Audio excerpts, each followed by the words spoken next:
podcast name, Taserface!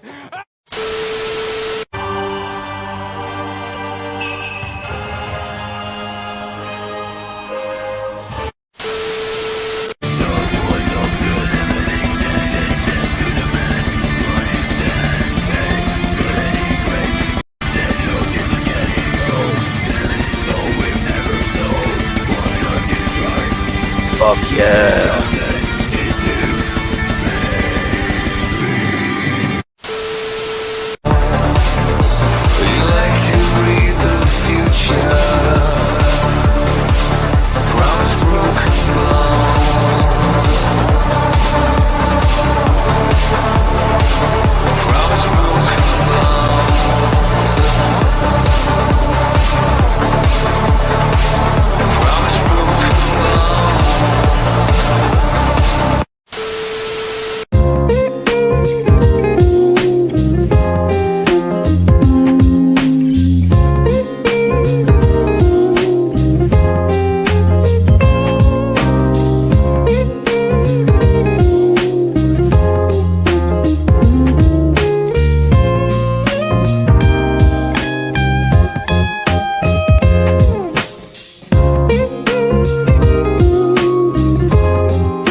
Wake the fuck up, samurai.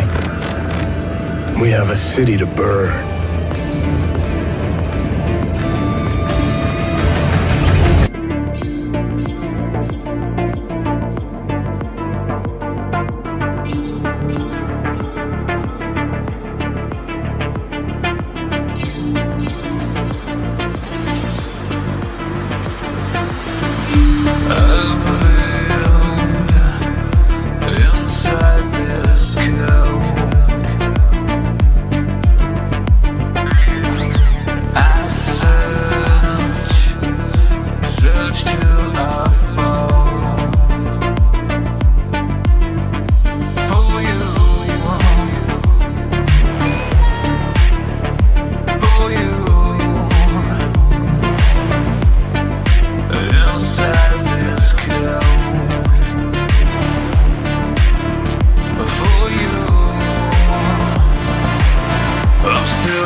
Searching for you.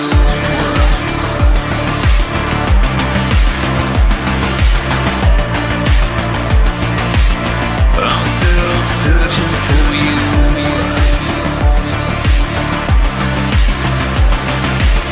From dirt to the sky, I'm still searching for you.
Hello, everybody out there in YouTube land, and welcome to our 1-year anniversary.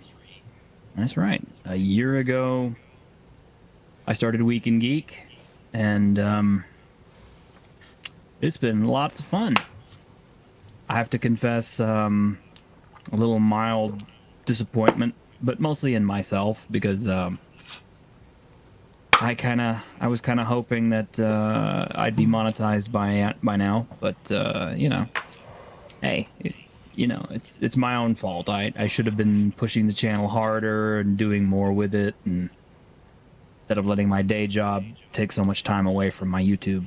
But them's the breaks. I'm very, very grateful for the subscribers I do have, and I'm definitely very, very grateful for my friends and my panelists and all you guys out there who make it to my shows every week. I really do appreciate it. And hey, you know, we didn't make it this year, but you know, we get this kind of growth and sustain it through the next year, and we'll make it by next year, I think. At least I hope so. All right, let's take a look at our panel. We have Lord Thoth. Hey, it's good to see you again. Hey, good to see you too. Happy anniversary. It's good to be a part of it. Thanks for inviting me. Thank you. We have Makini. Good to see you too, man. And happy 1-year anniversary, Week in Geek. It is good to be back, and I'm happy to be back. Thank you, Mac. Not like walking in front of not like sitting here watching in front of my office. Having to just watch you guys the whole time. So. And you had a birthday too this week, didn't you? It's today. It's today. Congratulations. Happy birthday. Mm-hmm. Thank you. We got 2 reasons to celebrate. We're going to be celebrating big time tonight at 7 p.m. Pacific. All I can say is I wouldn't be doing this if it wasn't for the support I have, you guys, and I meant when I said that I don't deserve y'all. I really don't. Hey man, we love you, dude. We love you, man. Thank you. Aw. And there's a face and a voice I have missed for a long time now. Hey Arwen, how are you? Hey, honey, congratulations. Happy anniversary. Thank you. I've Thank you. missed y'all too very much. Well, we Glad to be definitely back. missed you. It's, you know, been almost a sausage fest here if it weren't for if it wasn't for me pulling Squeaka in. And I was going to say, what do you mean almost? almost. You gotta update. You gotta Almost. seriously, man. You gotta update the intro to include Squeaka at this point. And I I mean, did. in the intro. I mean, in the You know the what? roll I call. asked her if she wanted to be in the intro, and she kept saying, no, don't include me in the intro. No, don't put me in. So that's why I had to sneak in that little, you know. Power Yeah. hour. Yeah, Yeah. that's so cute. It's still funny as hell. I love It the is way you funny. cut it. I love It the way you works. cut it to the full intro. That cracks me up the whole time. That is kind of my favorite part. Yeah, I have to admit. And Grim has actually been with me like pretty much for the entire year, right? I think. Yeah, health permitting. Yeah, health permitting. Yep, because I believe he was with me on my first stream at one point. Gary was too, but I'm not sure where he's at these days. He's busy. He's a busy Yeah, guy. Esh he's the man. was on my first stream with me, and he will be showing up. So you guys, if you're going into Esh withdrawals, he'll be here. He'll be riding like a panther. Yes, he will. He'll be We riding will like a be baby. riding like a panther. And hey, Jace, how are you? I'm doing pretty well, man. As I told behind the scenes, I finally got my new tooth back here, so I'm pretty happy. It's weird, but it's finally nice to have something to, you know, when I gotta eat food, I can finally use both sides for once. There you go. But happy anniversary and happy Thank you. birthday to Makini. So it's a wonderful day. And yeah, I'm starting to be more on camera because a lot of people who's watching us have started to complain that I'm never on camera. For some reason, people want to see me. So I'm never on camera, so there you go. So then I decide. Well, if it makes you feel very Jace, I can't be on camera because I don't want to reveal the surprise because I'm working on it right now as we speak. So and He's also, actually an orc, ladies and gentlemen. when I saw Exactly. you, man, when I saw you, it's just like, man, I need to work on my tan. I'm way too white. yeah, you know it happens. That's pretty sometimes, bad. You yeah. got Grim next to you to compare to. So. I know he's darker than you. I don't think Grim ever sees the sun. And as a Do you mean ginger, the- you you mean can the- imagine how white I am. I mean the evil day star. Yeah, the evil day star. Yeah. We must destroy the tyranny of the sun. Once the world is covered in darkness, we will all be the same color. Down with the sun. Yes. And I just want to say it's good to see you again, Arwen. Been missing you, so it's good to see you again. It's good to see you too, Jace. I've been missing I you miss her too. laughter. Me too. Same here, same here. I do. I miss with you, being Matt. inappropriate. Yes. It is such a pleasure to be on any stream with Arwen. It Yeah, is an y'all absolute make me feel pleasure. so loved. You do. Yeah, do and we thank gotta- you. and we gotta- You She's are. the- you know, she's the princess. She's the princess of the stream, you know. Alright. Sparkling, I beautiful princess. listen. I already created like 2 Bakity lives ago that I'm basically an Arwen sip at this point. So. I've I love already y'all so much. Esh has just arrived, so this is Oh, yeah. yeah. I let him out of the basement today. Oh, I want that's to be good. nice. I want Finally. to be Glad nice you did. today. Did I you also come in did it riding like a yesterday. panther? Yesterday on Friday we did a stream and I had Diego and Ash there, so Oh, I that let was them both. hilarious. Oh my god. That was hilarious, and I let them both out of their basement just for that stream, just to Yeah. show people that I'm not a racist because people think I'm a racist. So I just had to show that I'm not a racist. Okay. Okay. Well, yeah, Ash was with me on my very first stream because he was like one of the very first people I asked to be on my show because I knew Oh, yeah. I saw something really awesome in him, and I still do, and I still think he's going to be that an kid's insanely got good potential. YouTuber someday. That kid's got potential. He does. He got massive potential, and he Been got there since massive day one. smarts. You haven't been able to get rid of me since. But let's I'm not forget glad. What would we tabletop. want to get rid of you, Ash? What would we I would want not to want to get rid of you, Ash. Well, let's not forget we have another person here today. Tabletop. We do have tabletop here. Absolutely. I was gonna get to him, Jay. Stop. Yeah, Let me run my show. he- Can I please run my show, Jace? Yeah, he's my co-host, you know. So I need to I don't want him He's to what- be he- forgotten, you know. He's not gonna be left He has out. been one of the biggest Motordoll fans I've ever seen. I mean, really. It's like, hold on. But Ash, since you're here, let's go ahead and do this for you. I got Benza. I want you ride it. Ride it. I got Benza. Yes. Ride it. Ride it. I got Benza. I want you ride it. Ride it. I got Benza. Yes. Yeah. Hell yeah. Hell Ash yeah. knows how to ride like a panther. He knows how to do that. He He really knows it. does. He knows it. And welcome to the show, Tabletop Junkie. I'm glad you came on today. Yeah. First off, I'm gonna say, yay! I made it finally. No, I'm just kidding. I would like Good to see you, brother. Good to see you too, Jace. Happy anniversary to T-shirt and happy birthday to Makini. I did not want to, make you guys feel like you were forgotten because you didn't forget about me. And it is good to be here. It is an honor to meet you, Tabletop. I know Oh. you've been like a big fan of a lot of my recent stuff recently, and I'm like, oh, it's so nice to meet you. So You do good artwork. You do good artwork. And I'm looking at wanting to hire you for some commission probably in the near future. oh, thank you. I love your art. I really do.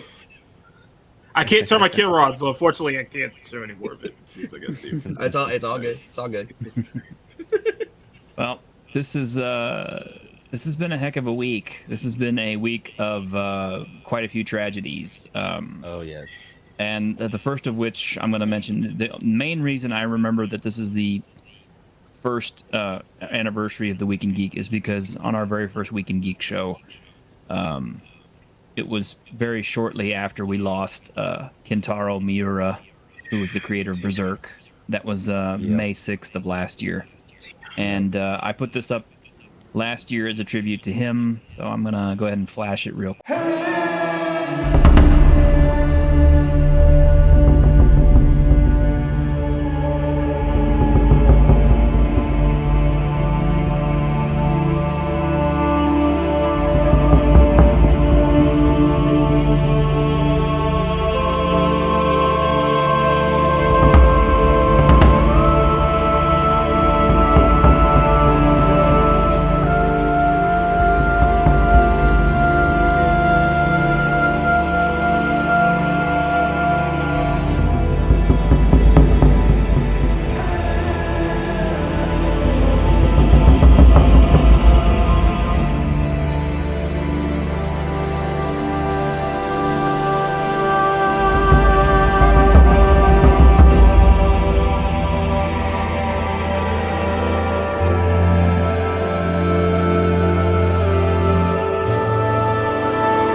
beautiful. Yeah, it It is was. beautiful. I agree. And he Beautiful died way tribute. too young. He died way too young. He died way too 54 years old. Damn. I keep saying, and I always keep saying, it's just that it's like, for as sad as it is, it's incredibly poetic because you died doing what you love doing. It's like you're doing what you love doing until your dying breath. Mm-hmm. For me, Absolutely. that's how I want to go out. I think I figure that's how a lot of people want to go out. Yeah. Go out by doing what you love to do. Yeah. That's the best way Up to until go your out. dying breath. Yeah, I only buy the deluxe volumes of Berserk, not the little bitty tankobon. I buy No, the but big the ones. deluxe versions are beautiful, though. I have seen Yeah. them. I want to buy them myself. They are gorgeous. They're pricey, Yep. but Oh man, yeah, they're they are. nice. But And the artwork is so big and beautiful. And Yep. you know, every single time I get one, this is maybe a little embarrassing, but I hug the book. I know that sounds funny, but I do. I hug no, it. dude, it's like I do that with the Crow movie, hmm so I But- don't think it's weird. Not weird at all. We embrace what we love. I understand you so much, T-shirt. I understand you, man. Yeah, because it's like it's all gonna come to an end at some point because he's gone. They're not making any more.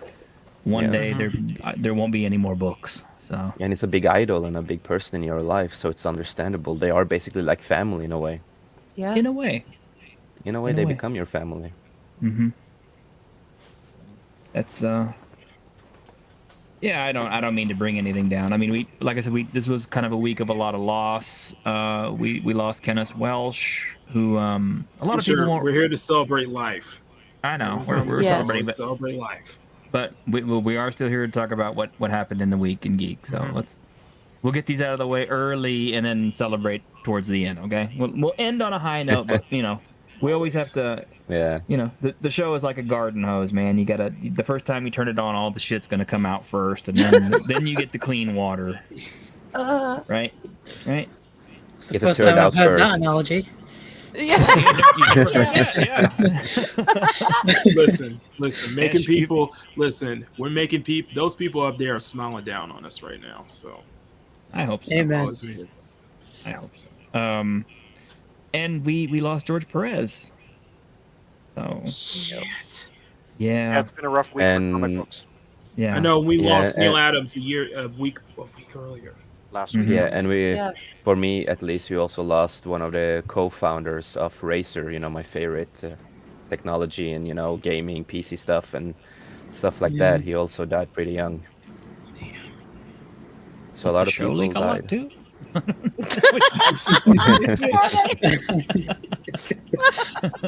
I'm not sure. But yeah, it's been a hard week for losses. But I mean, we kind of knew the writing was on the wall for George. I know. Yeah. It was just a matter of when. Yeah. But anyway, all right. Well, moving on to other things. Okay, so apparently Moon Knight did exactly what we all thought it was going to do. Oh yes, bait and switch and all that kind of bait stuff. and It did, switch, baby. Yep. 100% bait and switch. as you mean we actually expected. be a good show? Yeah, it was an exceptional show. And Did it you- was did you a like it, terrible Ash? show. No, it's Ash we're talking about. Stop He likes. looking at- You not He read likes the sarcasm. I can't tell when Ash is such a sweet guy that Ash is when he's good being Yeah, that's the sarcastic, I thing. honestly Ash can't is tell. good at it though. Ash is good Yeah, at and at the sarcasm. same time, we I'm know he British. likes. Sarcasm is part of my culture. So There Yeah, you and go. also he likes so much that we don't sometimes. So it's like Yeah. hard to. Yes, that's also true. That's also like, true. are you serious? Are you not serious? My take on all the modern stuff now is like after I said as soon as Endgame ended to my parents that it's all downhill from here. It's not going to be anywhere near the heights of the Infinity Saga, and show after show has come out, film after film has come out, and they just haven't lived anywhere close to the hype that they're trying to make these films and shows. Yeah. And Moon Knight, I watched a few episodes in, and then I just lost interest in it. Originally, I would have been super hyped for Doctor Strange, I was initially until I saw the trailer, and then I was deflated, and then I wasn't as hyped because even from the trailer, it looked like they were trying to do too much Yeah. in one film. I'm going to see it Yeah. tomorrow. I already know what some things are going to happen. I don't Yeah, some will care be about because of me too. spoilers. Because we had a stream and I yeah. mentioned a lot of these From things. all I know is there's a specific cameo that Yeah. has been, Yeah. for what I've seen, it seems to be a disrespect. Yeah. Oh yeah, totally. I hated the movie. I hated it with a big passion. Oh my god, you should have heard me on my streams. And with Oh.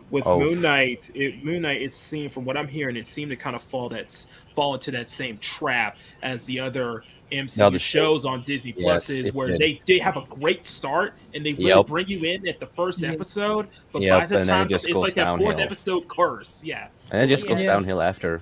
You're gonna trigger me. I liked. Moon Knight. You're gonna trigger me. Yeah, I liked episode 1. I thought it was a decent start, and then I saw episode 2, and it just started to be like, okay, decent start, sure. but then it's like that fourth episode. Yeah, just going curse, down. Yeah. I'm gonna azz out on you guys if you're gonna talk about Moon Knight because I'm gonna be all through the place because I'm a huge Moon Knight fan, even though Khonshu is a punk. You see the bandages on Lord Thaw starting to form right now. I am an Egyptian god after all. Yeah, there you go. There you go. Ancient Egyptian god. I will say one thing about Moon Knight, and then I'm done. That the sets and the cinematography, the Egyptology stuff that they did, mostly was pretty on point. I love delving into that world because it is incredibly fascinating.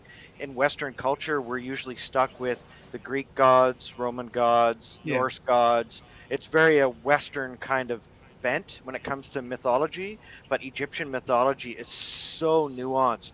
It's so amazing. It has incredible stories that dates back before the dawn of time. So to see us actually see that on television with a superhero was really cool, which kind of, it prevented me from giving it a failing mark.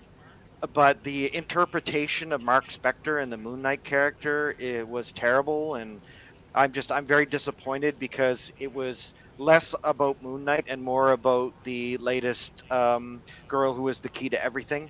So I was pretty unimpressed at the end. That last episode was table flip for me. If you saw my Twitter rant of 6 words, it was like #table flip. I'm done with Marvel.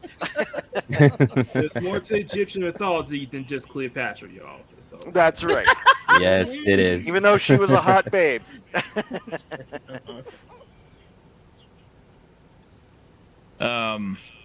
Well, yeah, Wizard Jim's talking about Moon Knight's run with Warren Ellis, and I agree. The Warren Ellis Moon Knight was really, really good. Of course, Warren Ellis was magic with whatever he touched. Oh yeah, except women apparently. Yeah. But I think the problem was that he was, but yeah. Oh, there you go. Yeah. Just played around a little too much. I just find it unbelievably cool that we actually get to see these characters on screen. We get to see Loki. We get to see WandaVision, like Wanda and the Vision. We get to see these great characters on screen, and then they destroy them. Yep. I think that is actually the most heartbreaking thing about it is the fact that in the 80s, back when they were doing superhero films, since Batman was successful, they had like a whole glut of superhero films that came out one after another, and most of them were pretty terrible, straight to video. In particular, of course, I have to mention Dolph Lundgren as the Punisher, where he didn't even have the chest skull. He was awful as the Punisher. The first Punisher movie was actually pretty good. He's a fun actor, but no, he was not a great Punisher. I will say this, and I think in the results of Doctor Strange: The Multiverse of Madness, and I think it was Chris Gore who made a good point, is that with Marvel, there are so many characters in Marvel that we haven't seen get that big on-screen interpretation, like Namor and such. But unfortunately, we had America Chavez, and we're having a lot of the 2017 all different characters just get pushed up to the front of the line. Yeah. As we're seeing live-action shots of them instead of a lot of characters that I think a lot of people are looking forward to, who have been very deep into the Marvel lore. Well, again, that's where I'm getting to with this. It's like in the 80s we had to suffer through with bad interpretations of comic book characters. You know, characters who didn't look like they were supposed to look in the comic books. Yeah. Or were very different from who they were supposed to be in the comic books. And we suffered through that because, you know, CGI wasn't a thing really. Yeah. And, you know, it was very Hollywoodized, and Hollywood didn't know how to handle superhero films. They still don't. It was really hard. It was really hard at that time. I mean, I MCU is the disagree. exception to that rule, but they still don't. No, they did. They did for the longest time. For 10 years, I really enjoyed everything coming out of the MCU. I mean, yes, not every single MCU film was a hit. Obviously, they had some super duds. I take back what I said. It's not just the MCU. It was just the whole Nolan trilogy. Just a lot of great examples outside the MCU. So, they learned how to do it, and then they forgot again. Yeah, and I think that's what it is. They learned how to do it, and then they forgot. And I think that's part of what crushes it for me is the fact that they're starting to get the characters looking perfect and the CG perfect and everything looks visually awesome, but my pug writes better than some of these people. I think what happened was ego caused self-destruction. I think what happened with the initial stages of the Marvel Cinematic Universe, we had a few people. We had Favreau, Feige. We had a couple of other writers that were all in it together, where it was bouncing ideas off of each other and using the source material to put it on screen in the best way. But when we got to the latest, we'll say stage 3 of the Marvel Cinematic Universe, when we were moving towards Endgame, phase 3, right? When we were moving towards Endgame, I think what happened was certain people had placed themselves in a position where their egos took over, and they thought that they could do better than having the whole team together. That's what made George Lucas so awesome in Empire Strikes Back. And I think what we're missing here is that when these guys get powerful enough and their ego takes over, the people, the alpha males, I can't believe I call him Kevin Feige, alpha male. But I think what they did was they eliminated their competition and they took credit for what really wasn't theirs to take credit for. I think that's why the Marvel Cinematic Universe did so well, was the team. Well, and something else to kind of piggyback on what you were saying, Thoth, is that you look at like phases 1 and 2, a lot of the films were able to stand on their own merits. Like think about this. It's like I always go back to Captain America: Winter Soldier. I still think it's the best MCU film. Period. All three of those Captain America movies were great. It is so strong on its own footing that people will watch it just because of by itself. It's still enjoyable. It's still rewatchable. But when you get to phase 3, a lot of what was going on was people only came to see the MCU film just for the end credits, just to see what it leads into the next film instead of actually going in to watch it itself. Like good examples are like Ant-Man and the Wasp, of course Captain Marvel. Just a lot of the phase 3 films were more about people are just going to see that just to see the end credits and see what it leads up to. Well, 2 of my top 3 MCU movies also or Captain America movies. You guys remember Joe Russo, right? From Russo he brothers, also he also came out saying that it was never really a plan for the MCU. I disagree strongly because that entire 10-year run was a plan. Because he talked about it. Maybe for the first few films. Sorry, Graham. Maybe for the first few films of Phase 1, maybe they didn't have a plan because everything started off with Iron Man 1. That was the first trial run to see how audience would take that. Then the next film, and then the next film. And then I'm pretty sure they would have formulated a wider, full-scale storyline. I would argue that the plan really started with the first Avengers films, because like what Ash was saying, they were still trying to get their foot off the ground. They were trying to get their footing. You had you had Thor, Iron Man, Captain America, all solo films on their own right, but there were little hints and such is that we all knew it was going to lead to the Avengers. But because the payoff was so huge, and the fact that with the Avengers we never saw a film like that in this timeline, in our time, we've never seen a team up like that on film, and it was done so perfectly. Then they realized with the strength of the Avengers, then they could formulate the plan from Phase 2 and onwards. That's how I see it, at least.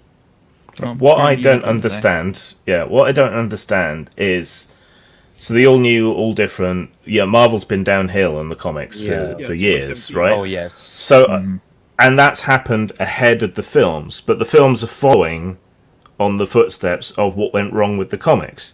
Yeah. When there's so much history to the comics that hasn't been plumbed or used yet from when they were really mega popular, I don't understand the motivation. You see the comics are doing these stories, they're doing these characters, and they're not doing well at all. Why go down the same path? There's nothing about transferring bad characters with bad stories to film that is going to redeem them. It's not going to fix it. So I don't. Just from a creative point of view, from a resource point of view, from a marketing point of view, I don't understand. You think they'd be factoring that into their calculations? You know, oh well, these stories clearly aren't popular, and we're using the comics industry to farm intellectual property and to test ideas. Well, I understand. So I just don't get it. And I think it might be a case of where it's just like, change in the guard at the time, and it's like them trying to. They see how bad the kind of reception is for a lot of the all new, all different books at the time. A lot of the 2017 through like 2020, although a lot of those books at that time, and they're trying to change them. They're trying to change them considerably. It's like that's why what I've heard a lot concerning America Chavez's character in Multiverse of Madness is actually really good. It's a completely different take from how she was in the comics, because if you read Gabby Rivera's run, it is one of the worst things you'll ever read. Oh, it's terrible. It's so terrible. So they completely it's like they're retconning, and I think the same thing they're going to do with Kamal Khan, Miss Marvel, Riri Williams, Ironheart, Jane Foster, Thor. They're going to try to, they see how bad it is, and they're going to try to at least course correct it or retcon it, because they know how ridiculous that was in the comics. They know how that's going to destroy a lot of stuff in the comics, and how that's going to destroy the MCU in the process if they stuck true to those characters. But I think the inclusion of those characters is because of, changing of the guard and just the times that we're in now. Like, I saw this coming a mile away. That hence why I decreed Endgame as the end of the MCU for me. It should have been the end. Exactly what was going to happen. And sure enough, I was right. Yeah, Captain Marvel was the giveaway. It was a big giveaway. Because back then, I was actually excited for Captain Marvel. They pushed that ahead of Black Widow, and that was a huge mistake. Yes, it was. Yeah. It is satisfying, though, to see a lot of the new fans whining about how, like, Ms. Marvel has been changed. It's like, how does it feel, bitch? Do you really want a discount, Mr. Fantastic? When we can't even, when we still, and I'm sorry, I'm not going to drop any spoilers here, but the character that we introduce is an older character, and they still can't get the stretchiness right. Like, guys, so far, the best use of Mr. Fantastic is Elastigirl in The Incredibles, and y'all can't even top that in live action. And also, it's like, how many times have we seen Captain Marvel comics that she's been changed and changed and changed over the fucking years? They keep trying to push that character off on people and retconning they do her. The same with I like the original start with Captain Marvel and that whole storyline, and when she took over. Monica Rambeau. The name. Yeah. No, nothing. Just bring the X-Men back and have Rogue drain her powers, and they're sorted. Yeah, that's not gonna work. Yeah, well, hey, that could happen. There's no way they're gonna do that now.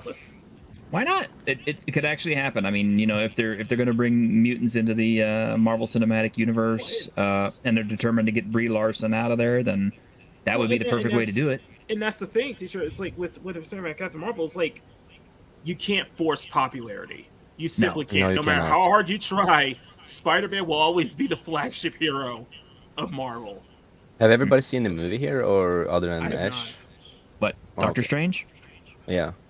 No, I have not. Jace, you know damn well I'm not seeing that movie. Yeah, I know. I told you know. Yeah, I know. Mackie says his thing stopped at Endgame. No, mine did stop at Endgame. I watched only one movie after Endgame, and that was Black Widow, and I hated it. And I'm like, you know what? Not wasting my time because I didn't like Falcon and Winter Soldier, and I didn't really care for. And I need to take this up. I think a lot of us the people have seen a trailer. You see Captain Marvel, another variant of Captain Marvel in the trailer. Yes. That you do, and it's not Monica, by the way. Mm-hmm. It's Maria. Oh, good grief! It's a mother of Monica. Yeah, I was really hoping Raimi's influence would make it at least interesting to watch. The only thing that I liked with the movie was when you saw it was Sam Raimi who did the scenes. It didn't fit the movie, but that's the only scenes that I liked because it did bring me back to the old days of Evil Dead. Actually, what people were saying. I was going to ask one thing. Has anybody caught a Bruce Campbell cameo in that show yet? I heard. Because I heard a rumor that they were going to have a Bruce Campbell cameo in it since Sam Raimi was doing it. But... It's a Sam Raimi movie. I'm just going to say it like this. It's not a spoiler. It's a Sam Raimi movie. You know it's going to be in it no matter what. There's like no matter what. It's a given. And as Ash in Marvel Zombies World. Oh, no, not yet. He should be, huh? I was kind of hoping that Doctor Strange 2 kind of would have been a nice opening for that. Doctor Strange 2 should have been a big hit. Because, I mean, Doctor Strange, the first one, opened up the magical portion of the MCU, which is vast, man. I mean, there's...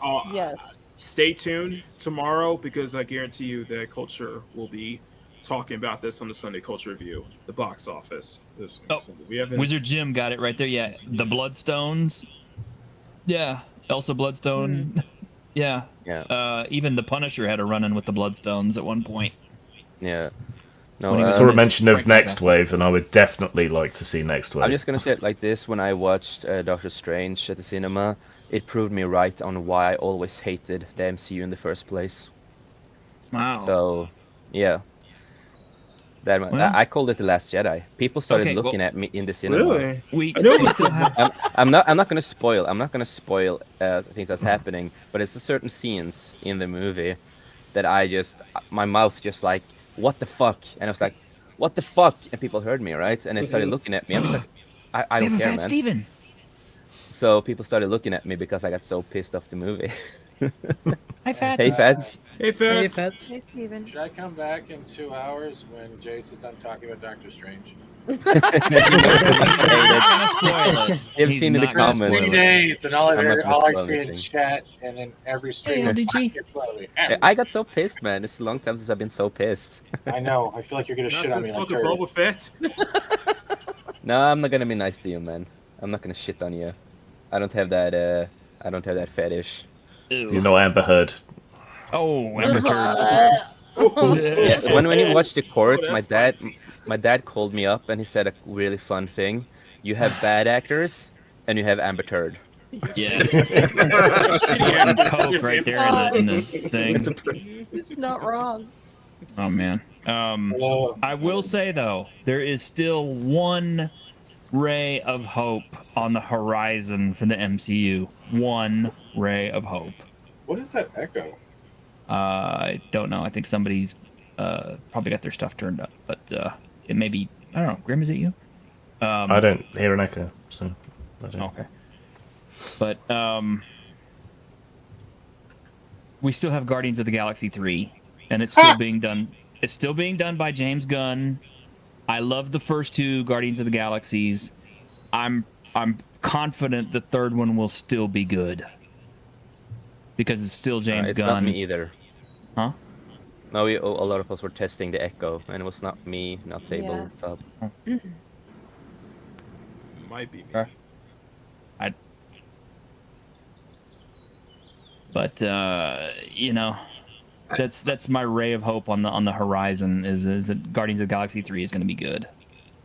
I can't believe I'm saying this, but I am actually holding my breath on that one because the first two were good, and I believe James Gunn did both of those. So I am holding my breath on that one. But I mean, as far as the MCU, I've lost all faith. Well, yeah, I'm I mean, hoping it will be too, because I loved the first two movies, and if it's not, then they're just determined to shit on everything at this point. That's the way I'm gonna feel. Because there's no reason why that movie shouldn't be good. Right. But we just have to hope for the best on Guardians of the Galaxy. I hope it will be good or decent. I don't really care anymore, but I hope it will be decent to watch at least. You hope, you care. Creed, Otherwise, you wouldn't say but anything. he is a good director, so He's an okay director. He's a fun great director. I gotta jump in here quickly because this is a hammer thrown down at this point. You're really low, Pat. Jane, I'm sorry, I wasn't near the mic. Is that better there, Jace? Are you happy now? Hi, Jay. Well, you're the sub here. You're under me, so I'm happy. I can fix that. Okay. I can fix that. Here we go. I can tell you, as the guy being the bottom, I'm very Well, that's also good. But what I'm trying to say is, okay, what I want T-Shirt and a bunch of us to do later on is go back to these streams when we're talking about movies and hear how many times we've said that same line. What? Putting our eggs in our basket for the next movie. Putting our thing in for the next movie. Putting our thing in for the next movie. Do you understand we all sound like broken records? Marvel is dead. Yes, it is. Oh, yeah, it is. It's fucking dead. As much as we want to enjoy the next film, we said the same thing about Strange. We said the same thing about the Batman. We said the same thing. We're gonna get to that, Victor. But you know what I mean? It's dead. Yeah, it's like one of those Marvel zombies. That's exactly what's happened to the MCU. Yeah. They've all turned into Oh, zombies. shit It's all coming dead. my way. It's literally the Doctor Strange corpse walking around as a new movie while activism and agenda is inhabiting it. Well, it's because all these writers need brains, so they must be zombies. And that's it. We're all saying the same thing. We're hoping for this. We're hoping for that. We're biding time, but at the same time, we're hurting ourselves at the same time. Maybe I'm wrong in thinking this. Enjoy the film if it's good. Don't enjoy the film if it's not. Find the good and the bad within all of it. But the whole holding on to hoping it's good is, I think, also the effect of why we get so pissed off and disappointed. I can see the point. I can see that point. Exactly. For me, MCU have never been a big thing for me, so that's why I just hope they'll. I'm just playing devil's advocate on the hammer here. That maybe the reality is just, are we putting ourselves through too much, hoping for something a little bit better, rather than just understand that their shit is still going on. You're on the right point here, Fats. You're on the right point on a lot of things here, I think. It's better to be pessimistic because then you can get a nice surprise when something works out. If you don't have any hope, then what's the point of even enjoying it or participating in it at all? You know what I mean? I always preach hope. That's all I ever try to do is preach hope. As bad as shit gets, as bad as the pop culture is going and everything, you can still enjoy the old stuff. You can always reminisce about it. Back to all good stuff. Yeah, but I'm not. But that's it. I'm not talking about older stuff. I'm talking about current stuff. Current stuff, exactly. Right, but you can always hope that it's going to get better. Moon Knight. Yeah. You're gonna start me off again. I'm gonna go reeing through the channel again. No, LT, it's all right. It's all right. The production crew for X-Men continuation cartoon for 2023 from Bounty into Comics article. Oh God, no. Fuck that. Yeah. No, seriously. I'm sorry. Like, I have joy in these conversations because it's everyone in this. We're pretty much our own choir of. Exactly. It's just like think about this. Like May 4th. Let's think of this. We had May the 4th, and they dropped the Obi-Wan trailer. I'm like, listen. If you guys don't get it, they're going to fuck with it. They're going to fuck more of this canon. And if people who still have hope, I was like, okay, you have hope, fine. But listen, this is not Star Wars anymore. This is Disney Star Wars, and they're going to mess with it. You need to treat it as its own separate canon at this point. Because any hope that it's going to get better from here is gone. Do we have to treat it like its own canon, or can we just treat it as something we want to put into a canon? Both. Are we talking Star Wars now? Yeah. Sorry. Definitely. I'm gonna try not to talk because I'm gonna talk for an hour or more. No. But man, listen. you guys listen. You guys enjoy. You guys can. But when I look at this shit and I'm like, I'm sorry for cursing. I look at this shit and I'm like, no, you're just gonna mess. You're just like Boba Fett, just like Mandalorian, just like all the other Star Wars shows. All you're doing is mixing with canon, and it has to go to the point where, at this point, you have to acknowledge that Star Wars is just its own thing now. I did like Mandalorian. That's been like the one bright spot in everything else to do with Star Wars. I like pretty much. Mandalorian. Yeah, it's a shit show, but I'm not. And Rebels was pretty good. I'm just saying it still will. I like the Clone Wars animated stuff too. I almost puked a little, Grim, but that's you're allowed to differ. That's probably. Well, I'm underused. I'm choking when I'm under you, So. What else has been good lately, though? Dune was good. Just rewatched that. I just got on Blu-ray. Wizard Jim, I don't know about Babylon 5. Straczynski's supposed to be doing that new one, and how's that going? I heard it imploded. I heard that really. It's on hold right now, is what I heard. Really? And as a fanatical Babylon 5 fan, I hope it imploded. I was gonna say I'm not really upset with that. You know, it ended well. It needs to stay ended. Yeah, we're so jaded about stuff, and I mean, I used to be very much a half glass full kind of person when it came to my entertainment. Now I'm a little more half glass empty. Because you got it, but Steven's right. You have to take things on an individual basis now, because overall, a lot of that stuff, it's just pooched. It really is. I hate you, Ash. I hate you. I'm gonna send you some fucked up shit, man. Oh shit! I'm gonna get my revenge. I'll be right back. I want to clarify. I'm not telling anyone who's enjoying what's going on to not enjoy it. As Armin said, we can all look at the MCU or the MCU as a large ass typewriter. Sorry, I'm just trying to look something up. Y'all, that was not me either. But the fact is, that as much as they're trying to say everything is interlinked, it's not. Look at it as an individual property and go from there. Because we used to live in a day where we didn't have to hold out for it to hopefully be good. We were holding out for the continuation of the two-parter. Yeah. And now we're holding out to hope that we're not going to see the checklist that we know they use and what checklist we're going to see. We're going in. We're talking about having hope, but yet we're going in with apprehension. I don't remember hope and apprehension being in the same road.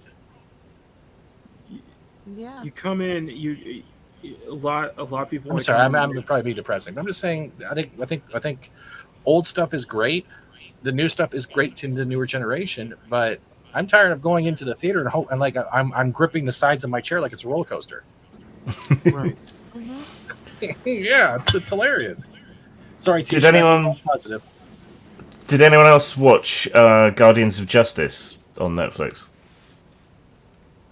No, I've heard about it, but I haven't seen it. It's a bootleg universe thing by Adi Shankar, who's done a load of fan films and things. And yeah, it looks cheap, but it's so creative, and it's obviously a rip-off of other superhero films. But it is really visually interesting and really good. So that's something I'd recommend watching. Absolutely. So maybe we need to look more to these kind of bootleg, home-produced sort of things. Guardians of Justice, you said? Yeah. Oh yeah, I have that queued up to watch yet. I haven't got around to it yet because I've been watching all this, other stuff. But yeah, I liked it. Like it a lot of it's bad green screen and stuff, but it uses its cheapness creatively. Like it'll cut a fight scene to as if it's like a 16-bit arcade game, side-scrolling beat 'em up, and it'll show the characters doing the stuff with an animation.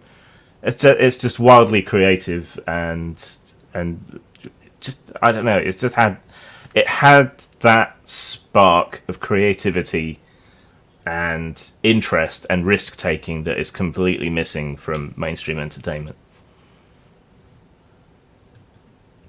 Here. Negative, because I haven't done that yet. Okay, well, I have something for you.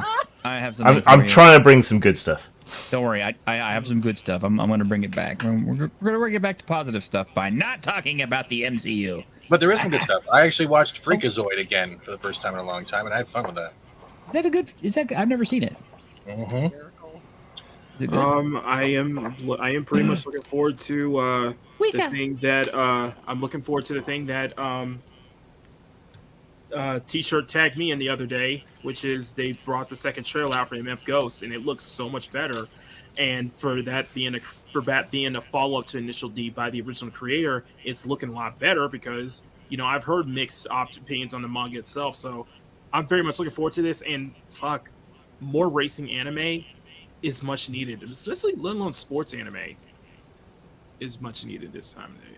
Jace, don't say anything. Don't say anything, Jace. Don't say anything, Jace. I have been watching. Northman was great. No. Platinum End. I've been Get watching started. Platinum End, a beautiful anime and a manga. The creators of Death Note, and I absolutely love the anime and the manga. It's about God is gonna go off as God, and he's gonna choose a new God. So you have I think it's 16 people or 14 people, and they have to fight to become the new God in a way. It's really fun. Now, here's something. This is something cool that I came across, and I thought it was fun, and it is kind of topically relevant because I'm excited for this if nobody else is. But somebody posted up on Twitter for TTRPG stuff. They said, "How do you guys come up with location names and NPCs? I feel like that is the hardest part of D&D roleplay." That's awesome. Yeah. And then I had this. Ooh, this is interesting. Yes, this is the original 6 OVA series. And here's the deal. Every character and every place in this series is named either after a heavy metal band or a heavy metal singer. The lead character is Dark Schneider, who is his name is from Venom's lead singer Udo Dirk Schneider. Not Rob Schneider. No, not Rob Schneider. Yeah, they've got the lolly stuff. They have a town called Iron Maiden. They have a town called Metallica. Nice. One of his worst enemies is Lars Ulrich. Oh my god. He's everyone's worst enemy. He's everyone's worst enemy. Yeah. Dude, I need to watch this, man. I need to watch yeah, this. you do. You do. Yeah, and this Netflix, sounds fucking amazing. It is. It's amazing.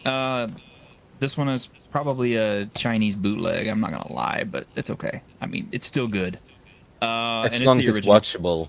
It is watchable. It's very watchable. It's English dub, Japanese. Nice. And Netflix. What was the name again? Bastard. Wow, you say bastard, Mackany, happy birthday. Sorry. Thank you, man. Thank you. Wow. That bastard. That was the worst segue ever. I was gonna say, what that connection? Oh, Happy right, it's birthday, that one. Yes, I bastard. remember. Yeah, you talked about this. Yes, I remember this now. I'm so gonna watch Sorry, it was this. a conversation in the private chat about Lolly and that bastard's there. And sorry. Oh my god. Brother Rob. Anyway, so yeah, in June 24th, Netflix is set to release a Bastard OVA of some kind, and it looks amazing. I'm not gonna put up the trailer because I'll be honest, I threw a lot of trailers and stuff up last week, and I'm still scrubbing the copyright claims off that video. Really? Damn. Yes. I'm not. I wish I was kidding. I wasn't. I mean, YouTube is just. They have made it impossible to do anything that is not completely 100% original as far as what we do. So it's like, reviewing movies, talking about trailers and all that stuff. It's just, they're going to copyright claim you every single time. And I mean, like, who would, why would you want to copyright claim it when we're saying good things about your stuff? That's good. That's what I don't get. These guys are just too litigation happy. They are that. Are they going to change the names in Bastard to update it, though? Are they going to go to the town of Limp Bizkit? and wield the sword of baby metal, or I thought you were going to say wield the sword of Nookie. And Okay, they're going to this is funny you would say that. Okay, Viz picked up Bastard, the manga, several years ago, and it's discontinued. And yes, I'm trying to get back issues, and they're really expensive. Because as I said like last week, that was my deceased friend George's one of his favorite mangas and anime. So, and I'm watching it on June 24th for George. In fact, I'll hashtag it for George. Yeah, when Viz brought the comic over to the United States, they had to change a lot of the names in subtle ways in order, because they were fearing that all the bandmates and stuff like that would try to sue them for infringement and all this stuff. So my guess is they'll probably continue that trend in Netflix, because people are even more litigation happy now than they were back in 1986. I don't know. I'm waiting for the second or the third season of Fire Force. I just started watching the new one with the dude that falls down the stairs, dies, and now he's living a life within a dating sim.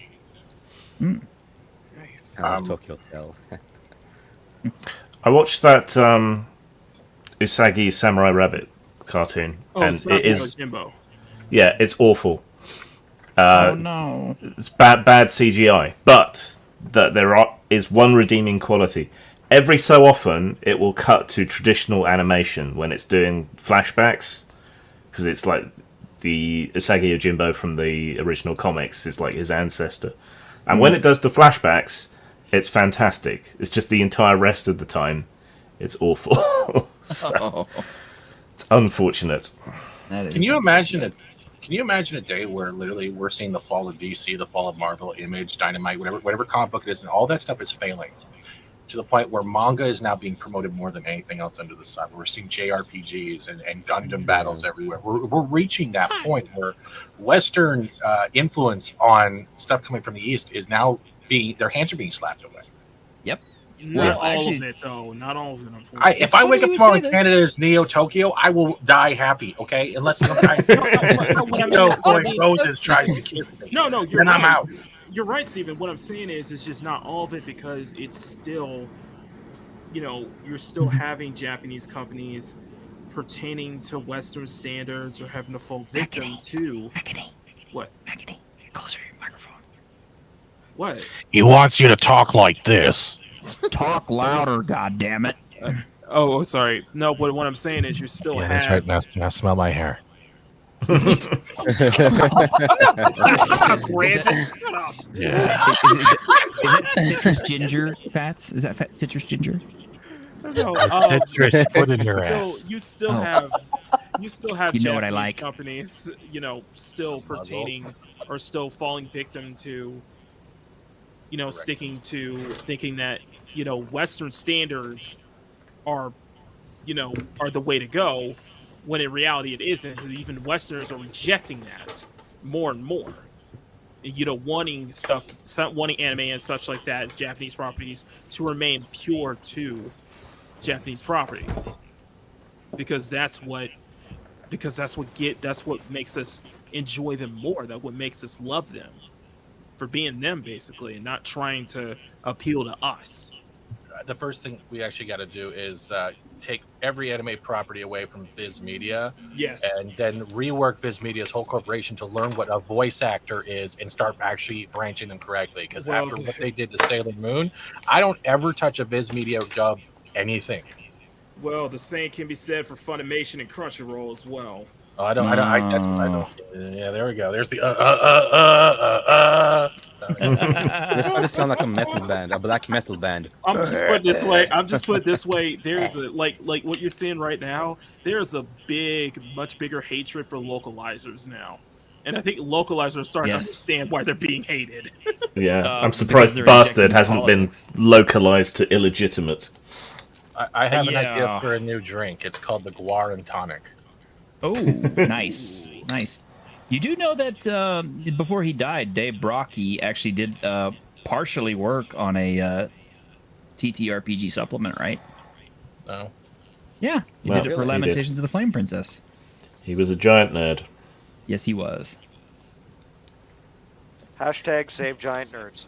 Did you guys ever get a chance to watch the anime version of X-Men? Yes. No. I still love Not that. yet. Oh, I still think you one want of the dark best ones. X-Men, like when they're doing like experiments on mutants and their mutants just like go like Akira style? Yeah, watch it. Best Yeah. storm the anime design X-Men period. one. Yeah. I've seen it. Well, I mean, is it as good as Japanese Spider-Man?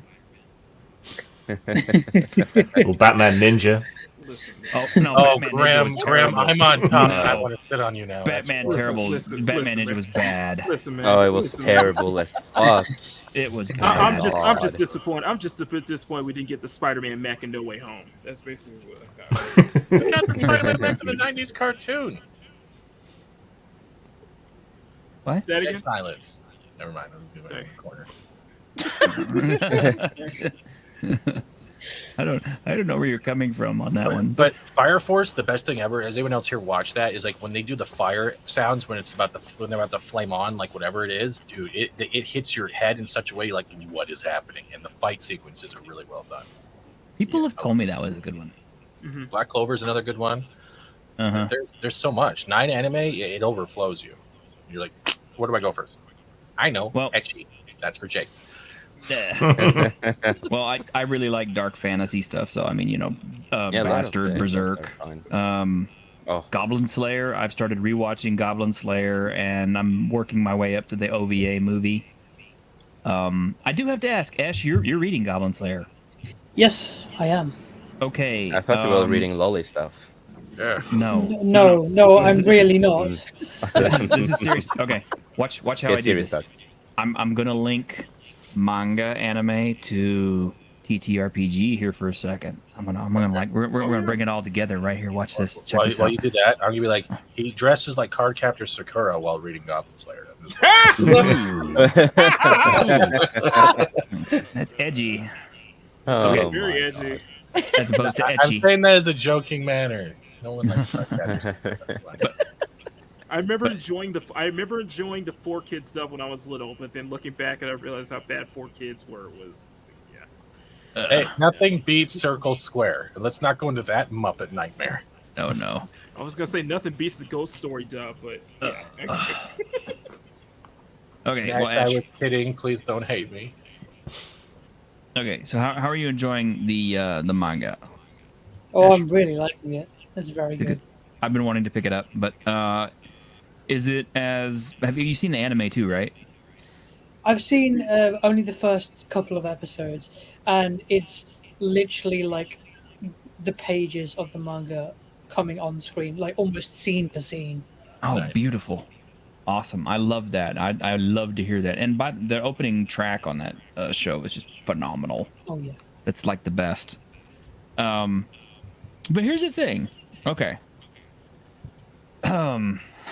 This week in TTRPG stuff, we had a game creator who I will not name because I don't want to give him any points for clout. Who came out with a question, well, actually not a question, but a statement that more or less was talking about how he did not like Dungeons and Dragons because it only offered violent solutions and allowed people to enact their violent fantasies, and violence is bad and violence I saw that. Yeah. Do That was tell, my historian. reaction Do exactly. tell. 'Cause When was the Yeah. last time you saw the like Total Warhammer dude sitting down in a Starbucks going, "Yo, I really want to beat the crap out of you, but let's just talk this over a macchiato." Well, fifth edition, you could actually play a barista, so you know. That's the thing. That's the thing that people love about Total Warhammer is that Is every she single serving character in that alcohol? here's the thing you understand. In Warhammer, every single character in that freaking universe is a piece of shit. True. Also true. Okay, but getting back to what I'm going into. Okay, as I found out yesterday, and through a link to Grimm, that dude is basically using that entire argument, which, by the way, it erupted onto my friends' forums and all these other stuff too. It really caused a lot of hostility, a lot of bad behavior for TTRPG enthusiasts on both sides. But he was basically using this as a way to promote his own shit.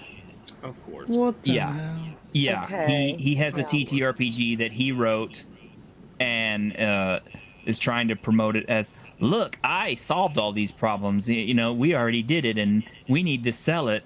And it's like, look at my design work. It's on itch.io and all this other stuff. It's the same. It's like Twitter. It's like the same thing on Twitter. It's like it's like when people dunk on, when people want to make these hot takes on like anime and stuff like that. Like the anime that currently is the one to rip on and cause an outrage right now is Spy X Family, and people are just making those freaking takes on there just for clout.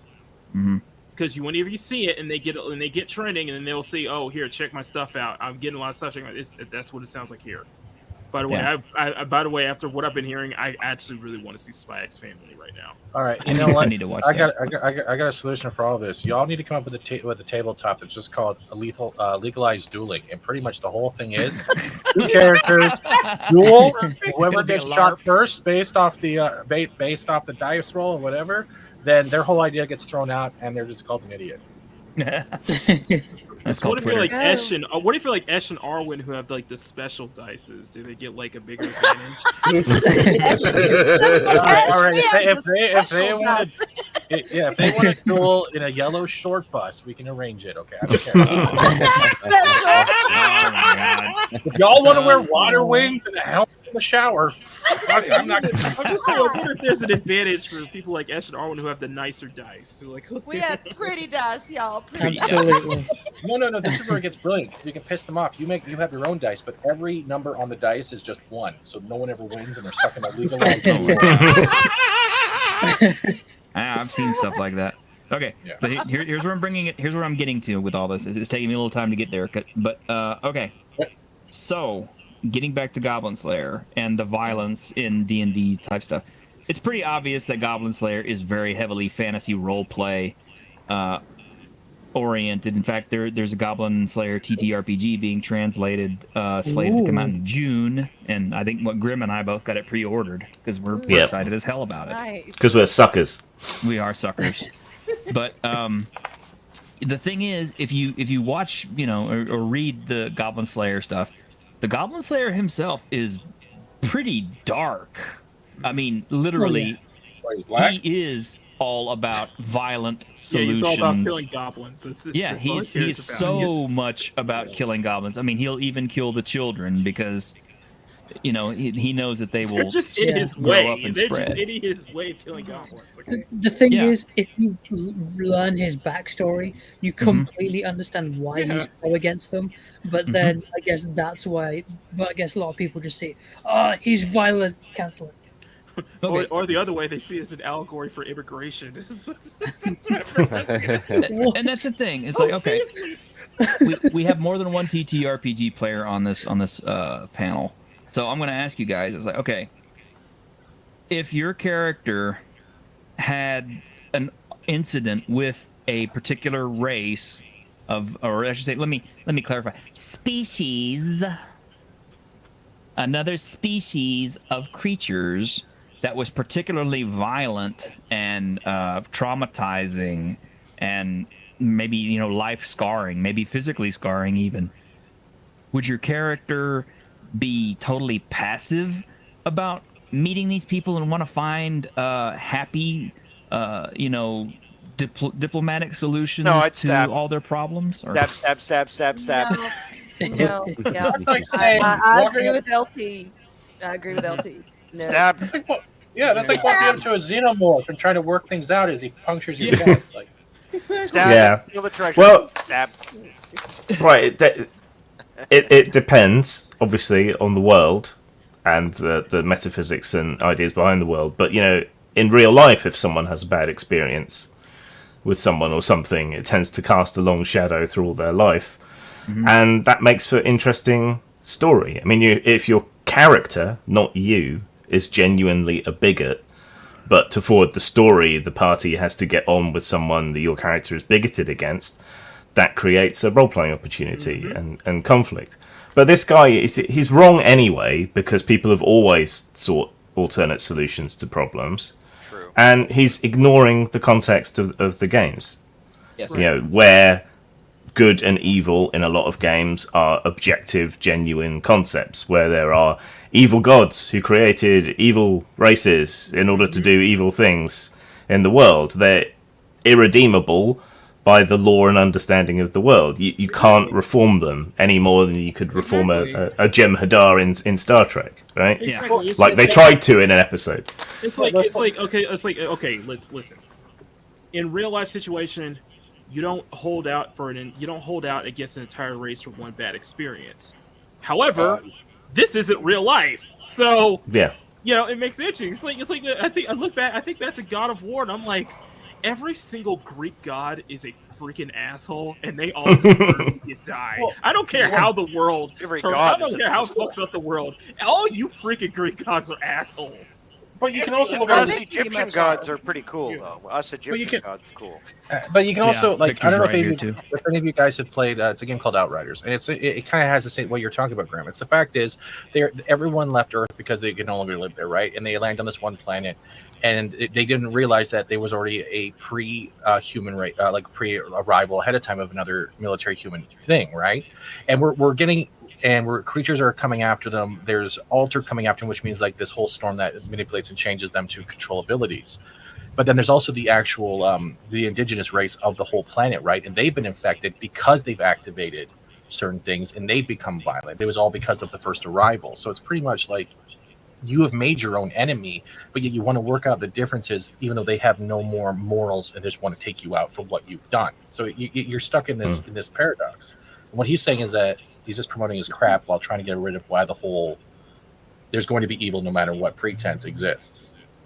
Yeah. And sometimes too, he's not allowing for your developing character and you know the GM to develop a story, because I've been in campaigns before where my character's been fine with pretty much everyone until we get blasted by a certain creature or a certain race of people or whatever the hell you want to say it nowadays in a dungeon, and half the team gets wiped and you're left half dead, and then all of a sudden you've got this vengeance against this group of people or this one particular, you know, creature or whatever, that it's like then your character starts looking into that and you have a vengeance and you have, so you know, you got to allow things to unfold and happen as they happen. It's not like everyone goes into a game saying, oh, I'm gonna kill all of X or I'm gonna kill all of Y. Sometimes it just happens to your character and you run with it. It doesn't make you violent, it makes you playing a friggin' game.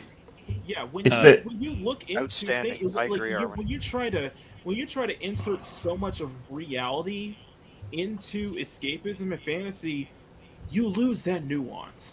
In like You lose fantasy. Nuance. Like what Armin's saying, absolutely. like what Grim's saying. You know, racism and bigotry will never be eliminated ever. Yeah. But those things can be, like what Grim said, having those characters who are maybe biased towards a specific race for one reason or another can make interesting stories. And I think can make that really interesting. Yeah, and the real problem here isn't what either side is saying. I mean, if you want your campaign to be morally relativist and you want to have nice fluffy orcs who run cupcake stands, you know, that's fine. That's fine. You can do that. You can have your dark elf baristas and whatever else. And if I want to have gangs of evil, rapist, cannibalistic goblins ranging around my campaign and causing problems, right, I can do that. Exactly. And you don't have to play in my game, and I don't have to play in yours. There you go. But they make constant judgments and pronouncements about people who want evil creatures in their games. They tell you that you're racist, that you're sexist, that you're colonialist, that your attitude towards orcs somehow reveals your attitude towards black people. There's no live and let live on that side of things. That's the problem. That's the real problem. It is. Tabletop Junkie, you've been real quiet about this. I want to hear from you. Oh, yes. Well, I'm sorry. I just wasn't trying to interrupt everyone else because it seemed like a pretty heated debate. I've actually been been steering away from Wizards and stuff like D&D because they're making a lot of those changes in D&D as well, because they're like, oh, like I heard there was a rumor, I think it was actually Ironcaster who told me about it, that they were getting rid of alignment because alignment was subjective, and it was subjective to other people. And it's like, how? I'm like, and I've been preaching this since 2020, since this started becoming a bigger thing among all the companies out there, because Wizards been making changes, a few other companies been making changes. I remember one of my companies I buy from, Evil Hat Productions, because I do the Fate Core game system, of which a couple of people here are in my games with me. I use that system to run campaigns, and Evil Hat said that they were racist for releasing Fate of Cthulhu because Lovecraft was racist. And it's like, okay, now you're just attacking media that I like to enjoy that actually has nothing to do with mainstream society. No, it has nothing to do with racism. And I remember there was a particular, they were trying to replace the word race, and they were trying to replace the word race in everything because race meant like other thing or something like that. And I'm like, oh, okay, but what about car races? They want to replace the word in that because it's subjective to the other, the minorities. And I'm like, I could care two shits less, because it is race. And I will never forget this. I was in a Star Trek RPG, Star Trek Adventures. I was running it for the first time, and one of my players says, should we say species instead of race? And I said, fuck you, it's race, get over it. If you don't like it, there's my door. I'm not going to sit here and bar myself down with political BS, because that's all it is. And that is the one rule I have at my table for all my players. Do not bring politics to my games, please. Yes. I politically disagree. And to be fair, tabletop, they've been doing that for years when it comes to Absolutely. When it comes to specifically his work, where you'll have people who will shit on it and say that he's racist stuff, but will profit off of his creations. Exactly. And that's the thing. And it's another thing. It's like what we're seeing in anime and seeing other properties is like you can't say the word slave anymore. Yeah, and you're completely losing. And then that's taken out of nuance and context, because when people refer to slave, they don't just refer to my fucking race being slaves back in the day. That's not what they're referring to. It has more connotations to that. Slave is not a race, it's a state of being for someone. Yeah, and one of my all-time favorite bands, they were named Slaves, and they had to change the name because... so this Slaves is, more an R&B-ish group. Yep. One of my favorite singers used to be in it, Johnny Craig, an artist I used to love. But I have my certain beef with him at the moment. I can take that another time. But they had to remove the name Slaves because that was around the whole Black Lives Matter movement. So they had to change the name because of that. Yeah, so that was kind of sad. So now the new name is Rain City. What was it? Rain City Drive? Really? Or something. Oh, I would have called it Mostly Peaceful. So, but I still love them. I still love the band. I still love the new vocalist and all that kind of stuff. But unfortunately, they had to change their name, and it's irritating because the new name sucks, and the old name, that's what I'm used to. So, they're not called Slavs anymore. Whoever said that, they're called Russians now. To be honest, my tabletop gaming group, I've got 6 people. The youngest person is the lady. Well, there's 2 ladies in the group, but the youngest is a lady, and she's 37. All the other guys are 40s and 50s, and they don't even bother reading this bullshit crap, because it's all about the game. It's all about the interaction, the social fun that we have. It's a hoot. It's 4 or 5 hours, Sunday afternoon, killing monsters, stealing the treasure, saving the princess, whatever. And it's all about having some fun and not bringing politics in it. You know what? The first 30 minutes when we get there, we're all opening up a Keith's and we're having some nachos and we're sitting around the table hooting and hollering and laughing about this woke culture that's out there. And we just do our thing. We have some fun and we ignore this BS that's going on online with WOTC and Warhammer 40K and all that stuff. And we just laugh about it because we're like, we're here to have fun. We're not going to give them the platform to get into our hearts. We're gonna just enjoy our game and have fun. And I just Yeah. I throw monsters at them. I give them some treasure, and they have a good time. And we go on. And a lot of them are veterans. A lot of them are government officials.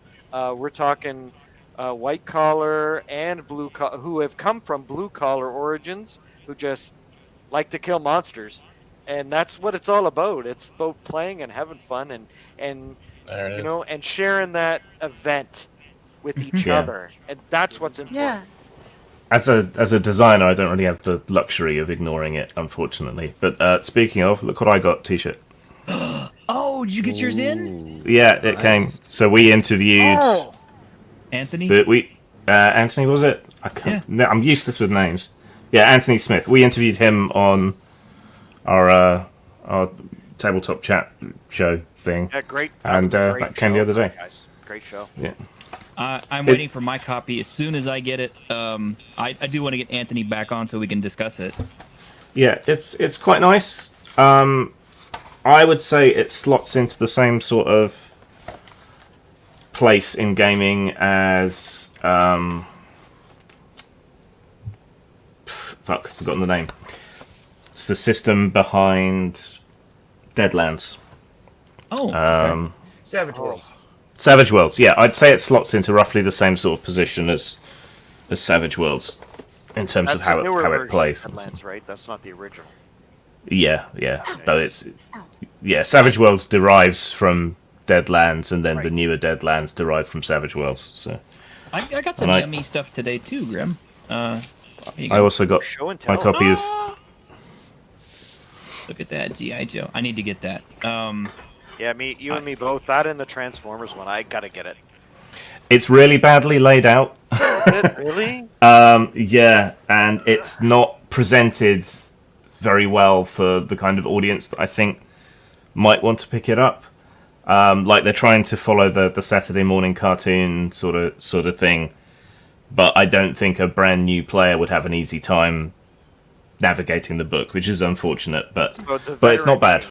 It's a veteran campaign game. Yeah. Yeah. Well, I got Wretched Bastards by our friends over at the Red Room, Silvia Clemente and Miguel Ribeiro, who did a interview with me, and I think they've talked to you too. Have they? Yeah. Yeah. Well, they work with me quite often, so. Oh, well, there you go. See. And I hadn't actually even cracked the spine on this one yet to take a look, but look at that right there in the beginning. They got a selected filmography that even I can get behind. Because look at, they got Call the Conqueror, they got Barbarian Queen 2, they have Gore, Deathstalker, Hercules, Adventures of Hercules, Wizards of the Lost Kingdom, Barbarians, Iron Warrior, Ator the Blade Master, Deathstalker. It was a Beastmaster. Yeah. Miguel's heavily cinematically influenced. That's his main. Now, was that Gore the movie or was that Gore the books? Because Gore the books is just incredible. It's very sexist fantasy series from the 70s. That's just awful, yeah, but I love it. I made the game for that, but he's probably riffing off the movie. Yeah. You know what? That would be an interesting campaign world in today's atmosphere, wouldn't it? Gore? Oh my goodness. Yeah, I certainly do get some vitriol every now and again for having done the game. There were two Gore movies that were made. There was like Gore, and then there was Outlaw of Gore. Oh, yeah. And they were awful. They were awful. But apart from the hair-pulling slave fight scene, that was okay. Yeah. That would be a great watch-along, wouldn't it? Yeah. Yeah, no. But I haven't actually had a chance to read it, but it looks pretty sweet, and it is mainly got it just to support my friends, but also because they have this companion piece, which is Daughters of Darkness, which I don't know, for some reason I could kind of see Arwen getting into. But really? Okay.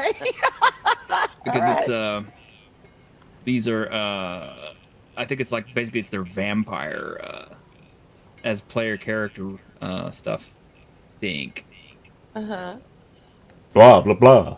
Well, I mean, admit it. It's like, okay, who doesn't want to play a vampire in a role-playing game if you get a chance? Especially if Vlad you're told playing me with... I was one once, so I guess Yeah. I might as well give it a shot. if you're playing with like normal people, not really powerful other characters, it works out pretty interestingly. Nice. Blah blah blah. God. I do not say blah blah blah. I wish we had Vlad Steakums on. He'd be great for this. Unscripted and Unchained did review vids today. Oh yeah. Toth, is it rude of me that I can't point out the joy in your voice when you went sexist right when you talked about it? You were there. It is so sexist. There's like. No, that was perfect. That was exactly That was the emotion perfect. I was trying to convey. It worked. I thought It you were worked. gonna bust out like scare. Do you believe in life after sexism? Victor, if you don't send me a copy of your book, I'll buy a copy, okay? I believe in paying for my friends' work. Just having them send you stuff for free or asking for it to be sent for free is kind of disingenuous, I always felt. So I will happily pay you for a book. If you want to add extras with it, that's cool too. Like signing Bribes. I mean, yeah. Yeah. That's always good. Tuck a fitty in the book. A little something for conversation. And There's speaking nothing of which, wrong Grim, with a little old time sexism. I am Just a saving little up. bit. I'm saving up to buy.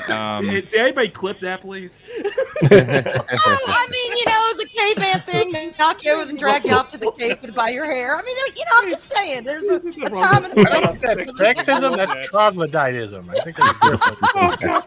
Captain love you, Caveman Arwen. was a great cartoon in the 70s. He I was. don't remember him smacking women on the side of the head and dragging him out to the cave. Was that I'm during not commercials? saying you don't have, not exactly that. We get stroopwafels now. I'm just saying, y'all. I'm Bunga. saving up to get like a hardback version of Machinations of the Space Princess and the Satana Station Lulu pieces. But they're kind of expensive because they're hardback, so, and they're fairly big. They shouldn't be.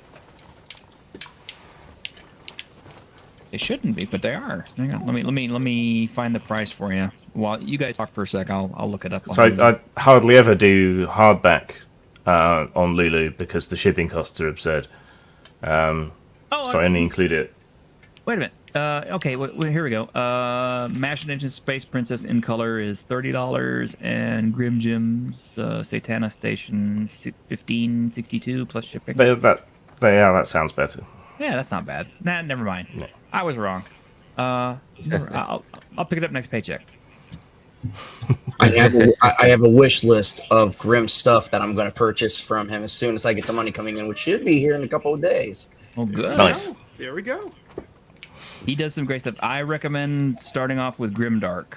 I've been trying to pick up some of his work for like last few months now, but it's just due to bills and everything that's going on in the world. I've been lacking money, but now I finally have some spending money coming in, and I'm like, what am I gonna get? And I'm like, you know what? I looked on his site, and I'm like, I've seen some good titles, so I'm like, I'm gonna try them out. I didn't realize that I had been buying his stuff for years before I even met the guy, because he used to do a lot of stuff for Mongoose, and I used to buy lots of Mongoose products for 3.0, 3.5. I did some research. No. I'm sure you'll find my stuff perfectly adequate. I'm definitely want to try out your actually fucking monsters game. I actually, for some reason, I don't know what it is. I like monsters. Yeah, that was just a reaction to the wussification of monsters, really, in everything. I thought it was your way to combat Twilight and say, this is some crap, here's a better thing. Kind of, yeah. I could do a better Twilight than Stephanie Meyer. it's much more Nightbreed than Twilight, yeah. Yes. Okay. Boss, you got to jump, dude. Yeah, the boss has brought dinner home early, so I gotta run out. We're having You can't keep an Egyptian god hungry, No, That's you great. can't. I'm glad you made it. It's all right. You can drag her off by her hair into a cave later to reward her. I'm just sure that that's that old-fashioned sexism that Arwen's talking about. It was just an example. Thoth, a way to a woman's heart is always reenacting Quest for Fire. Oh yeah, there you go. Stop! I was gonna say. Wow, that's a deep cut. I've been getting it wrong all these years. I thought it was through the sternum. Yeah. That's Oh my probably why they don't God. survive, Grim. Thought, is it poutine? No, it's Greek salad. We've got lamb and some. Yeah, it's gonna be good. Dang it, that sounds really good. Now First you I'm get the poutine, then you get the poutine. Yes. That's usually how it goes. All right, man. Well, thanks for hanging out with us. See you later, I man. appreciate you. Hey, no problem, guys. Have a great week, and I'll see you soon. Be safe, and everybody, like, share, subscribe. Hit this guy up. We got to get him monetized ASAP, and everybody else in this panel here, like, share, and subscribe their work too, because it's all awesome. So have a great week, everybody. Talk to you soon. Good Talk to to see you soon, you, brother. Good to see you, sir.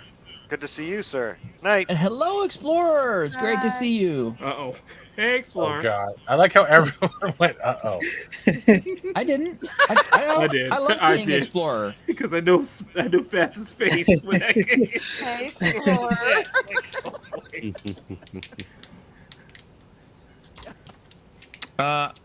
Interesting thing. I threw up a post earlier, like this week, and apparently it has gone like almost insane on Twitter. Let me push it up here and I forgot to mention. Apparently, it was a year and change late, but Gina Carano recognized my piece and it got freaking blew up. Nice. I saw that. I was like, holy! I woke up to that. I was like, holy shit! That was good job, man. Congratulations. Okay, this I posted up on Twitter and it went bananas. Because the tag I put on there was I said, yeah, I gotta admit that glass bottle Cokes taste better than plastic ones. Fight me. It's true. So, Glass You're not is wrong. better. You're not wrong. Glass is always better. Absolutely. There's Yeah, no and residual everybody's aftertaste either, or a weird taste, because I don't know what it is. true. But I That's true. feel that the plastic leaves a weird taste in the liquid versus glass. yeah, Glass it's is always better. microplastics. There's a coating inside the plastic to keep the stuff from eating it. And glass is endlessly recyclable. I think it's just the weight that's stopped people using it. Well, The shipping the costs. breakability, the weight, yeah. But yeah, it's more recyclable. It's inert, so even if you do drop it into the ground or something like that, it's not going to cause any damage to the environment. Yeah. That's fun. Shut up, Steven. My attempt to go viral this week failed utterly. I thought I was posting a controversial hot take and it just didn't take off. What'd you do? I said Blue Thunder was better than Airwolf. Ooh, I gotta hard disagree with you on that. But are we talking the TV series? Because I mean, Blue Thunder did have a movie. Airwolf had a TV movie as well, I think. It was like the first couple of episodes jammed together. Yeah, but So, I saw but Blue both. Thunder in the theater. But Blue Thunder looked like it was an actually brutal piece of technology that could do stuff. Airwolf just looked like a civilian helicopter. Well, not like any I had ever seen, but yeah. Or Blue a Thunder did waxed look- dolphin. It didn't have any grunt. Yeah. But it had like rocket launchers and, pop out machine guns and all that cool stuff. I mean, what did Blue Thunder have? It had a tracking system for a gun that was like visual, Yeah, a 20 millimeter cannon, and it could spy on people's boobies. Yeah. And it's like all our helicopters have that technology now. So it's- Taxpayer technology put to use. I mean, what the hell is like? We got the Apache now, and it has like a 30 millimeter chain gun on it. So it's like, yeah. And gun, every time that gun fires, like the chopper actually kicks upward. I don't know. Actually, I saw a really cool documentary on the SR-71 earlier, and the Blackbird is so cool, man. The fact that they were actually flying that thing over, Russian airspace and stuff like that, and they would shoot SAMs at them, and it's like it would outrun the missiles. It's just, I mean, wow. Am I nerding too much? Is that everybody's kind of like lost? No, man. That's. I'm listening. Oh, okay. Yeah, I'm just listening, man. Yeah. Listen to the joy in your voice. Yeah, they'd fly them over Vietnam, and the Vietnamese would shoot, SAM's missiles at them and stuff, and it would outrun them. They started going over, Russia, Moscow and all that shit, and they couldn't catch them. They couldn't catch them with their interceptors. They couldn't catch them with their missiles or anything. And Russia kept building more and more interceptors to try to catch the SR-71, and they never really got a design that really and truly could catch it. I mean, it's like the MiG. I think it was like the MiG-31, MiG-35 was like as close as they ever got. And even it couldn't do it. It could do it if all the conditions were perfect to catch a blackbird, but otherwise. Supposedly they've got a second one.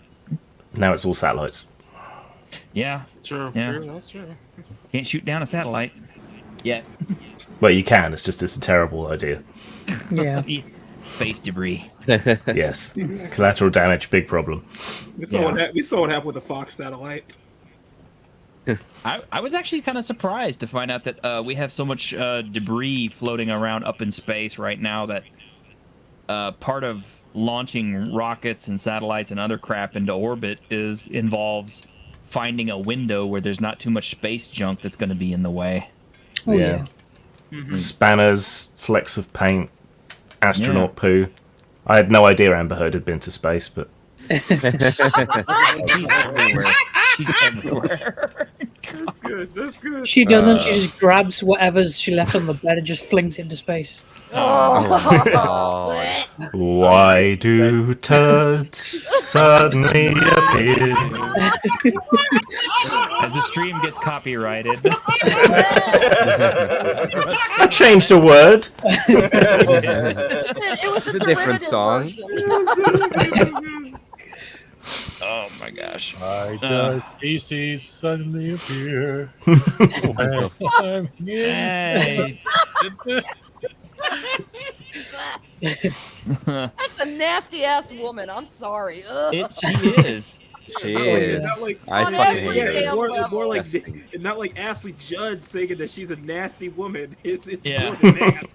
I just, God, I mean, anyway. well, I saw her in court, and I was like, I looked at her and I was like, oh my god, those cheekbones look like they're about to like pop out of her face and go like clattering across the floor any second now. I'm free. It's just The way she tries to act, man. I don't understand how she gets roles in Hollywood at all. She's just a pretty Johnny Depp. face. She's not a great Her actor. earlier films was Never Back Down, and I was like, yeah, you could totally see why. I mean, you know, as beautiful as she was in Aquaman, there was just zero chemistry between the two leads, and her just performance sucked. They could have chosen any. I mean, you know, Hollywood especially has got. There's a beautiful woman on everywhere, a dime a dozen. No, we got an actual mirror on in our panel right now. I mean, just saying. True. Thank Arwen, you. you're next one. You don't picture yourself need to making out replace with Jason Amber Momoa. with you. Come on now, Arwen. Okay, hang on now. Yes, he's a good-looking man, but he's not really my type. Besides, Lorraine. He's too damn tall. That's true. That is true. That is true. No, tall is good. Tall is good. You know that. Tall is excellent. Oh, this is a historical moment for me. The big problem is that Ironcast would have been really pissed if Arwen took the role, because he wants the role. Okay. Anyway. Oh man. She's just nasty. That's all. It's a long story with that. Yeah, I gotta hear that story. Well, my producer and I got together and we watched some movies yesterday, and oof, boy. Show you what we did. First off, we tried to watch this. It wouldn't work on his DVD player. It works on mine. Is that Aragorn? No. This was made back in 1987, I believe. This is Lane Caudell. And there's George Kennedy and Kabir Bedi, who was a really good actor. But this is The Archer, Fugitive from Empire.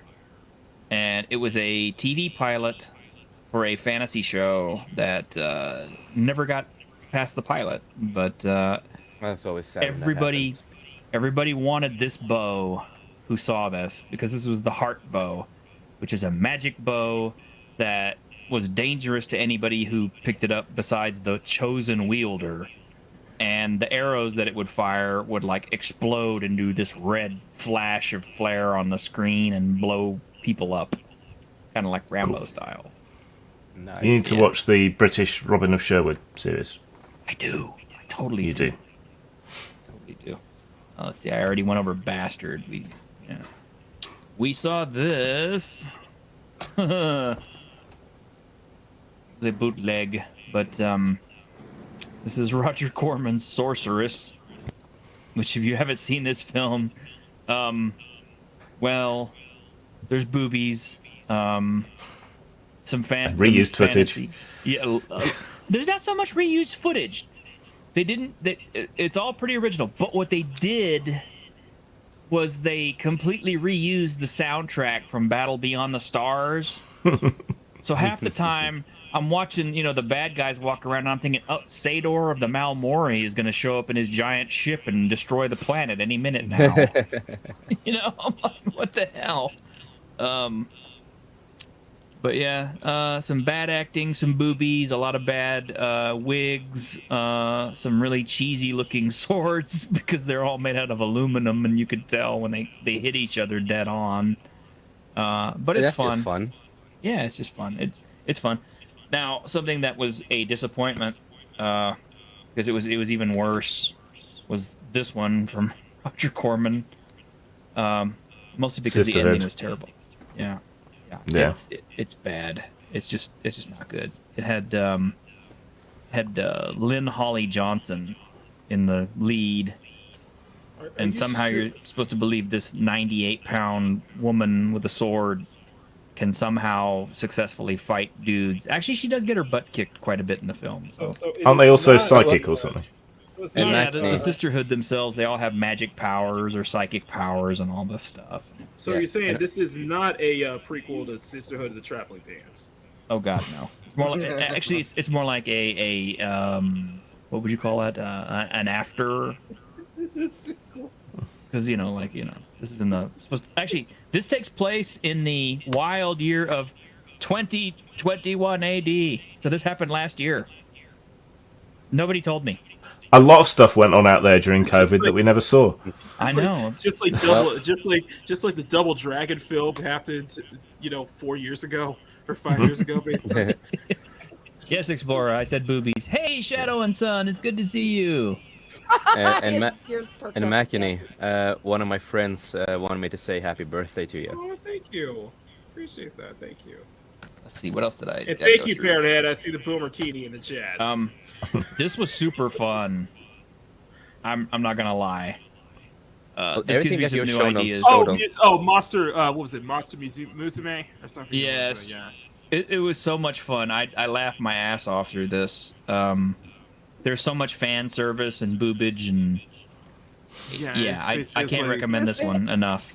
It's like you're living, and it's like the purpose, like you're living with, it's like living with different monster girls, apparently, right? Yeah, pretty much. And they even managed to make the kobold girls. Did you like it too, Fats? That's the one with the one that he's actually betrothed to the Lamia, but there's also the bird girl, and then there's the centaur. Yes. And, I've seen that. Love stuff like that. Yes, Cal. I said boobies, Battle Beyond the Stars. Yeah, you're back. See, look at it. Cal has been summoned. Re-summoned. That's still better than a There's nothing like a cute Medusa girl to get you rock hard. Yes. Actually, the kobold chick was cute too. The Dullahan was actually kind of a disappointment. I thought she'd be better, but the slime took the whole show. The slime girl was the best. I never thought I'd say that. You like slime, Any girl's a slime girl if you work at it. There you go. Vlad sold me on this one. Princess Resurrection. It's not as exciting as I had hoped, but it's not bad. I need to finish watching it, but I wish it was better. What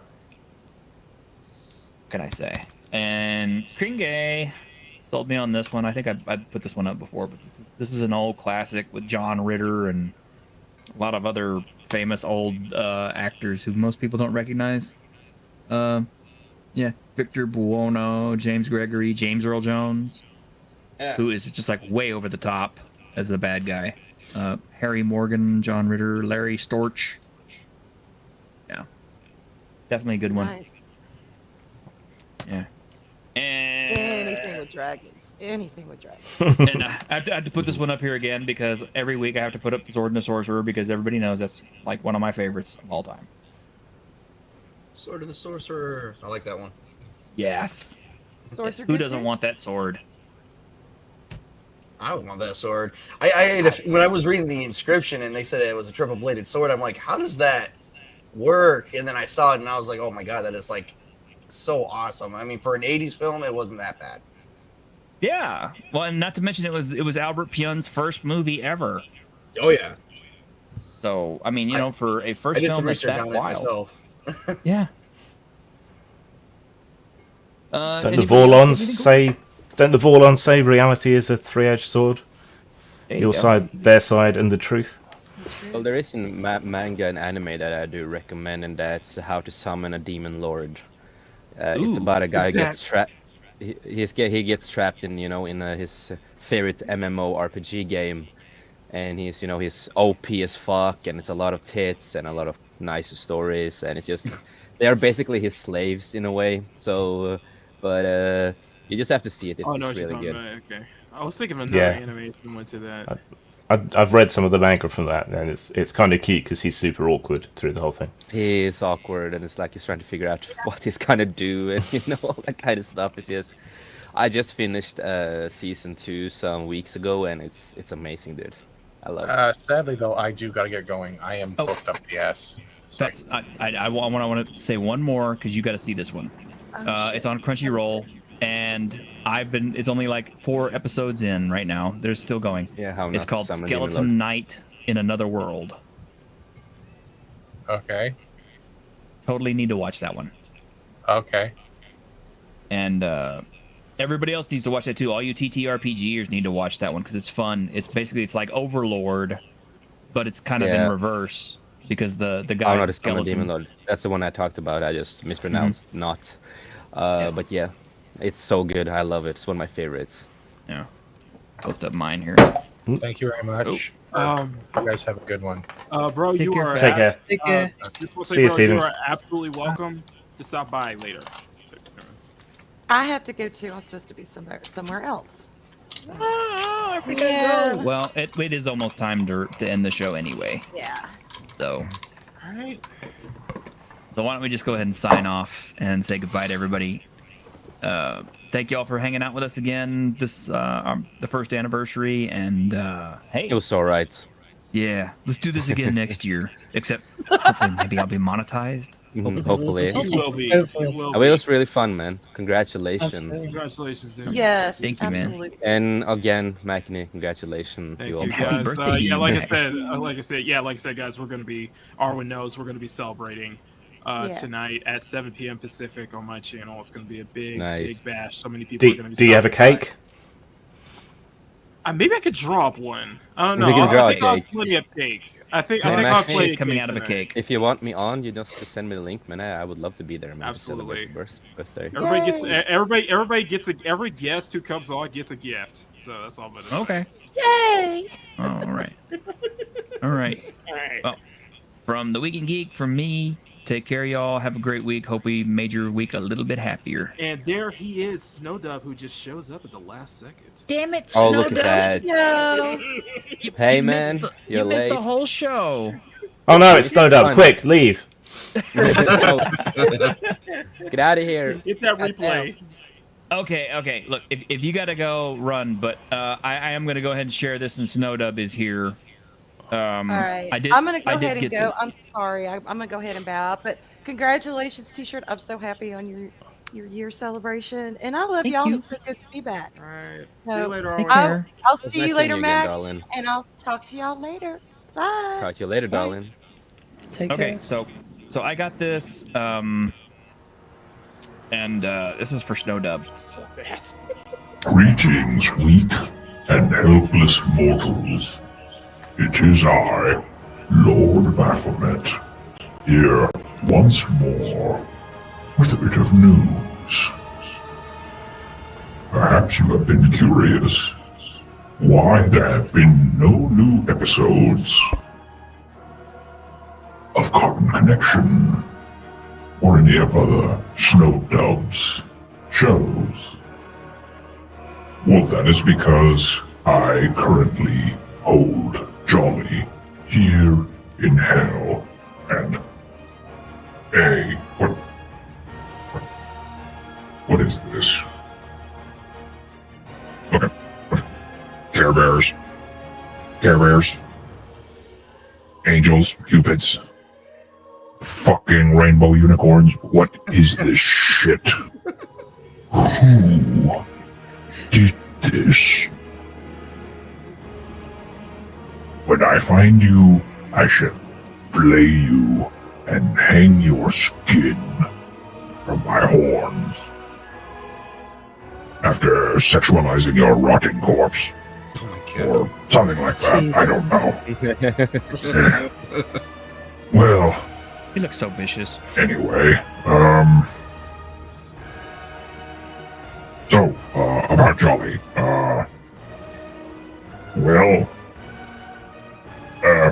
I've got him here, and he's paying off a little debt. Yes, you won't see him for some time. And what have I got him doing?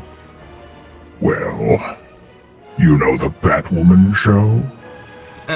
Right. I think he's currently on, what is it? Season 15 of the Batwoman show. What? Oh, I know. The Batwoman show was just cancelled, Lord Baphomet. I know, but here in hell we have remarkable access to such wonderful authors such as Ayn Rand, Bill O'Reilly, Rush Limbaugh, and that guy from... Where is he from? Oh yes, L. Ron Hubbard. He's my favorite. Rah! Anyway, you can imagine having all these wonderful talents at my disposal to write new episodes of Batwoman. Really taking its toll on Jolly. I wonder if he's going to get a sex change when he's done. Or perhaps he'll just go through being a cucked, emasculated man for the rest of his life. Either way, He's so evil. I don't care. Well, thank you very much for tuning in. This has been your Lord Baphomet, Lord of the Underworld, Major Evil, and all-around bad guy. Goat guy. Goat person. Pronouns. Fuck it. Goodbye.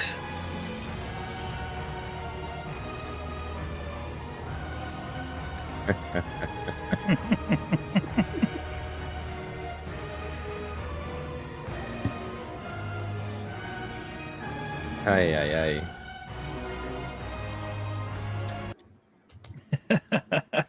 Ay. All right, guys. All right. Take care, y'all. Let's sign Take off. care, peeps. Take care. See Bye, ya. y'all. Have a good night.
Wake the fuck up, samurai.